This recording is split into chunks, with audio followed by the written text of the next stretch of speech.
খবর না পাওয়ায় রবিবার মিরপুর শের-ই-বাংলা স্টেডিয়ামের টিকিট কাউন্টারে ভিড় করেন দর্শকরা। একসময় টিকিট না পেয়ে বিসিবির গেটে বিক্ষোভ শুরু করেন দর্শকরা।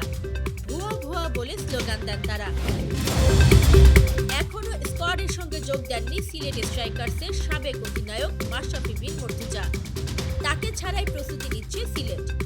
ফ্র্যাঞ্চাইজিটির প্রধান কোচ AKM মাহমুদ ইমন জানান, সিলেট তার জন্য অপেক্ষা করবে। এবারের বিপিএলে অংশ নিচ্ছে 7 দল, যার মধ্যে নিজেদের অধিনায়কের নাম ঘোষণা করেছে মোটে 3 ফ্র্যাঞ্চাইজি। এখন পর্যন্ত নিজেদের অধিনায়কের নামই জানায়নি 4 franchise. Fortune Barishal, Rangpur Riders ও ঢাকা ক্যাপিটালস ছাড়া আর কোনো দল এখনো অধিনায়কের নাম জানায়নি। সর্বশেষ 6টি আন্তর্জাতিক টি-20তে একটি 42 রানের ইনিংস ছাড়া বলার মতো কিছু নেই।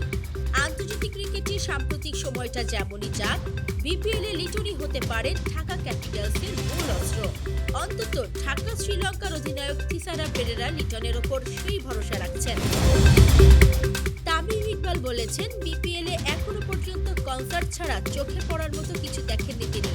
অন্যরকম বিপিএল যদি আমাদের করতে হয়, ক্রিকেটে বিনিয়োগ করতে হবে, এটাই সবচেয়ে গুরুত্বপূর্ণ বিষয়। আমাদের টুর্নামেন্টে বিনিয়োগ করতে হবে, কনসার্ট বা অন্য কিছুতে না।